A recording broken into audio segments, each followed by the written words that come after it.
In one of the most awkward and botched-tastic segments in WWE history, at least recent history, Russev and Lana have found a way to propel themselves back into the talking points of WWE and its fans. But it's for all the wrong reasons.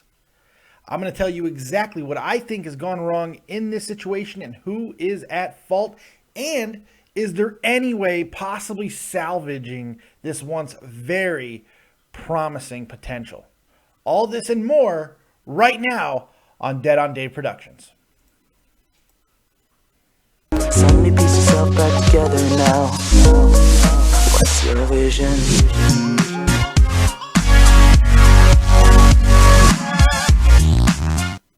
What's going on, everyone? Welcome back to the channel. It's your boy Dead on Dave. Now, look, it's been a while since I've just done a straight-up video on something other than a review or anything like that, but this is a situation that is bugging the ever-loving piss out of me in so many ways, and I had to speak on it. Before I get into this, I mean, believe me, buckle up because I got a lot to say. I want everyone to understand something. I don't have any inside information when it comes to this situation. I don't have any inside information on any wrestling situation. Just a lot of experience and reading a lot of different things from people who have written and watching situations that have unfolded and having the advantage of seeing what happened years later when truth does finally come out about the very convoluted and bizarre nature of this industry that we love so much, that is wrestling. So I know nothing of the reality of what's happening here, nor do I claim to. These are just my opinions on this situation, and so I'm going to give it to you the best I can, okay? This is a tale of a once very, very lovely and potential-filled situation with Lana and Russev. In the beginning, Russev debuted as this monster heel with a no-nonsense yet gorgeous handler. She said crush, he crushed. She said stop, he stopped. It was a beautiful thing, and Lana was mysterious with a hot temper and an air of unattainability about her, which of course made us all want to see her all the more. Over the course of Russev's build, his matches and subsequent feuds became less interesting and more vanilla.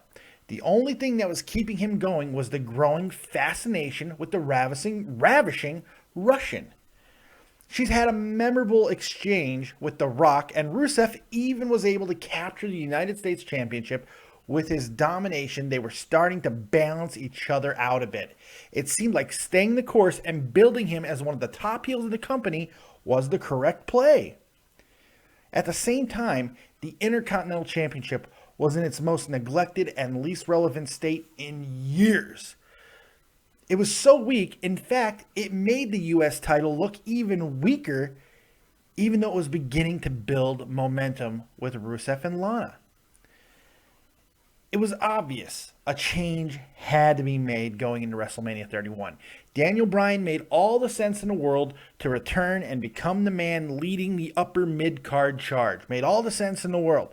But good old WWE logic came in, and if one star title holder is great, then two is even better. And gee golly, if Bryan is the IC title holder, of course, the only person who should be holding the United States Championship is the at time very much in transition John Cena. He'd be even better, right?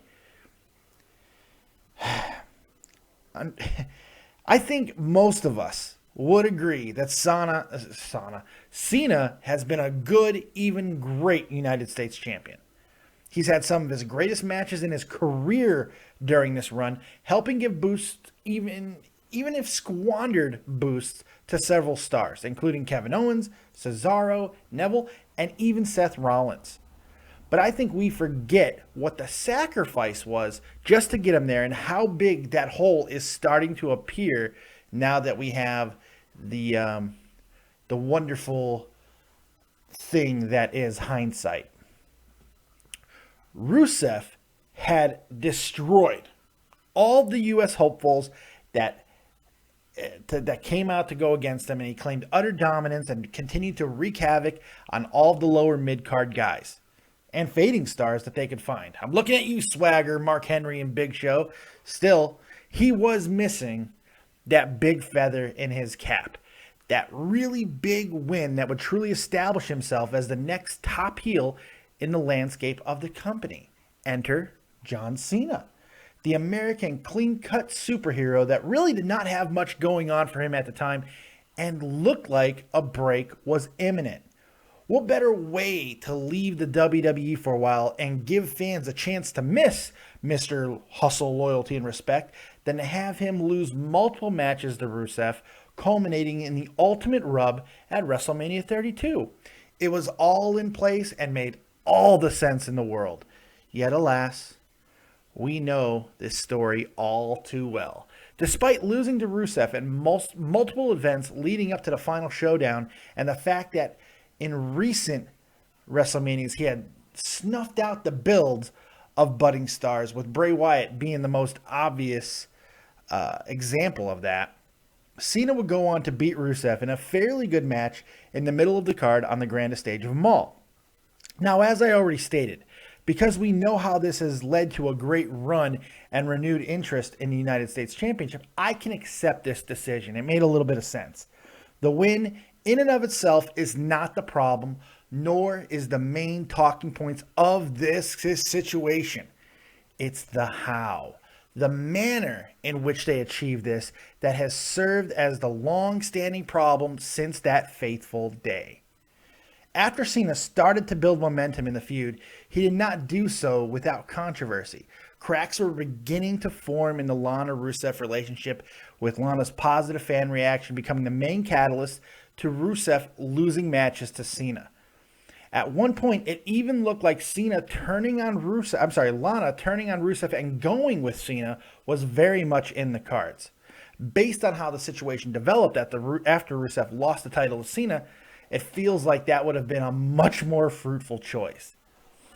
After Rusev lost and then failed to retain the title from Cena, he began chastising and embarrassing Lana in a way that felt very much Mark Marrow-ish, Sable-ish from the Attitude Era. And of course, we all know how that turned out for the Wild Man. So the prospects for Rusev was not looking good at all. Yet, they continued the split and turned Rusev into a misogynistic, sexist, and Lana into a weak-willed woman that seemed to lose her way without a man. Hence the ill-conceived relationship jump to Dolph Ziggler, of all people. Now, the quest for an independent and strong super over face Lana is a smart choice, but it was bungled so badly that all of it really was able to accomplish was turn Rusev into a bumbling, outdated caveman instead of a monster heel who no longer needed his handler. Lana into a boy-crazed carbon copy blonde with no identity instead of a strong female star that finally took control of her own destiny. Ziggler into a skirt-chasing playboy instead of a gentle protector helping free Lana of a bad situation. And poor Summer Rae into, well, a more annoying version of poor Summer Rae. In fact, Rusev's nonsensical flubbed one-liners like "Hot Summer, hold the fish," and "Dog Ziggler" were the only highlights of this situation outside of Lana's new sexy fashion choices. All this transpired due to a lack of chemistry between Ziggler and Lana, and Rusev and Summer, a strange hesitation between real-life couple Lana and Rusev to really commit to the new roles in which they would not only be a part, but also adversaries. Throw in the WWE's strange, unbalanced, short-sighted, and flip-floppy storyline, breakup turned love triangle turned convoluted foursome, and you have what we now see. It also didn't help that right when Lana was finally about to make her debut and potentially save the entire angle, she suffered a very untimely wrist injury. That can't be blamed on anybody, by the way. That's nobody's fault. That's a freak accident. You can't blame WWE for that, nor can you blame Lana. Things happen. Even after all the storyline that we saw, it was actually possible to salvage if only Lana would have gone away and a new rival to Rusev would have been introduced. Instead, we got more Ziggler, continuing the feud and pivoting to a very strange, albeit very short-lived angle with Summer giving her presence. Now that doesn't even matter. And this all capped off with the worst and most awkward marriage proposal and negotiation in WWE history. And trust me, that's saying an awful lot. Gold around my waist equals gold around your finger. God, that feels like something Macho Man would have said in the 80s to Liz, right? That's how outdated and weird this whole situation was. But even that could have worked in some way. But then we got last night, and something happened that seemingly came so far out of left field and has thrown an absolute cold bucket of reality onto all of us. And once again, exposed one of the most difficult balances of the modern age in our industry, kayfabe. Lana decided to make a very public tweet about her engagement to Rusev before full-on going and giving an exclusive to TMZ, which can't really blame them. They hurriedly published the story, leaving WWE to scramble to change the entire narrative of the situation, which we saw awkwardly handled last night. Now, there's plenty of blame to go around here, but ultimately, its end and very ugly unveiling of creative and personal chaos is on Rusev and Lana. Lana has drawn the ire of people in the back recently with uncorroborated claims of training for her in-ring career and this very transparent and, I gotta be completely honest, desperate move for attention and relevancy that has also drawn the anger of a few divas already who's already spoken out on her on Twitter. If I were in charge, and this is not going to be popular, if I were in charge, I would seriously be considering releasing or suspending both Lana and Rusev, or at the very least, Lana. Back in the day, when they didn't just... They referred to this as something. What they did last night, which a lot of people kind of glazed over, not really thinking is a big deal.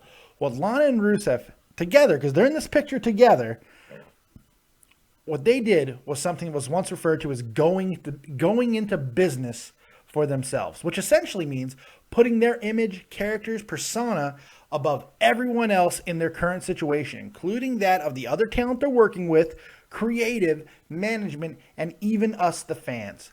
This was once a serious thing in the back that was simply not tolerated. Going into business for yourself was one of the worst things you can do, and you got blacklisted for these things. But so far, the reaction seems to indicate that WWE is not only accepting this charade, but possibly even celebrating it. Come on, am I the only one who's thinking that we're going to be getting a Rusev face turn here pretty soon, probably with a subsequent public wedding between these two?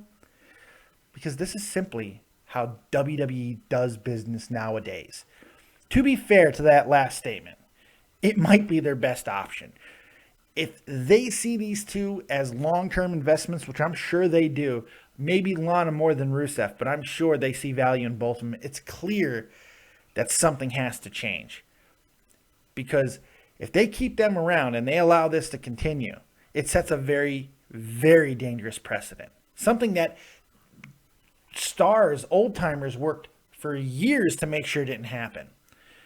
But of course, with the already line-blurring and story-driving farce that is Total Divas, this perhaps has been the plan all along. And it could be the absolute direction that WWE has always wanted to go in. And I'm just nothing more than a blowhard fanboy that can't seem to progress with this new, underwhelming way of telling stories. I guess only time's going to tell. But I don't like it. And I don't have to like it. And I know a lot of people are going to be upset with some of the things that I've said, especially the possible firing of Lana and Rusev. But think about this for a second.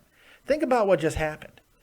They absolutely bungled this entire situation Michael Cole was so awkward in telling what happened with TMZ, and then Summer Rae coming out and calling it. They pulled out the bastard. They haven't pulled out a bastard in a long time. I think last time was Stephanie calling Kane a bastard. It just doesn't happen very often.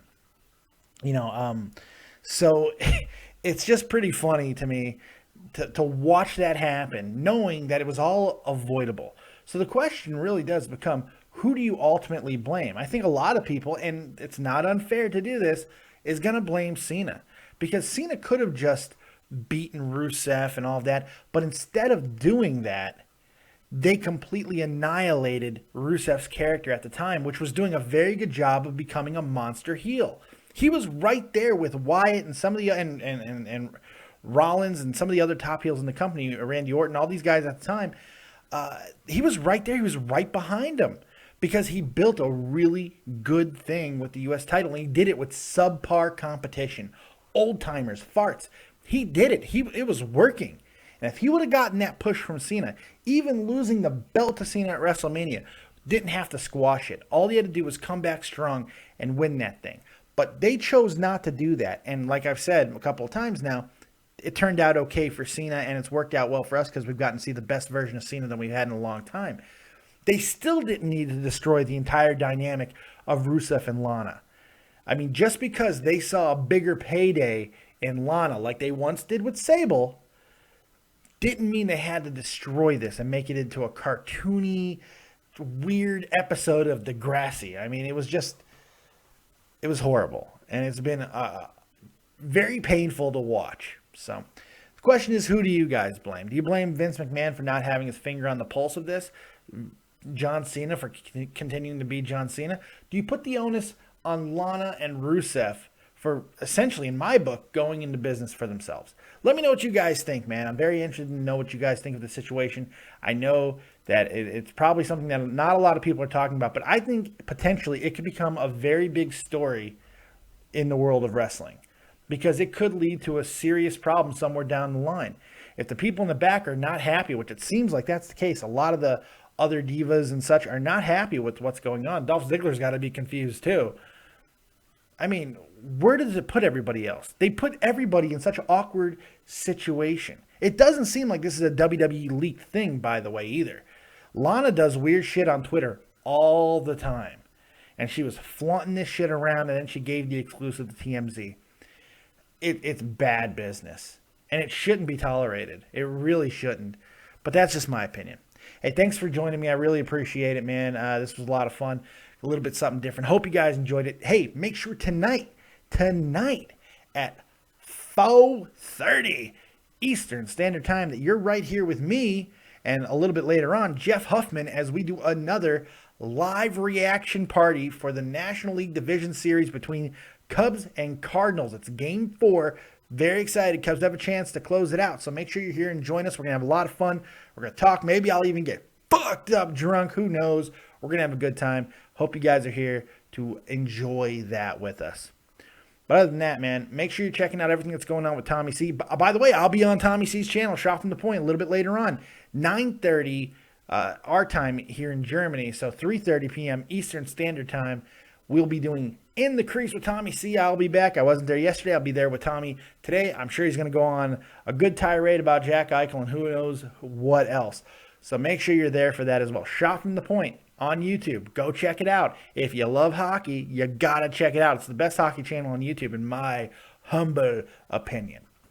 But that's all I got, man. So thank you guys very much for joining me. We'll see you next time right here on this channel. Like, subscribe, and share. And as always, if you don't have talent, have talented friends. We'll see you next time. Keep it copious. Peace!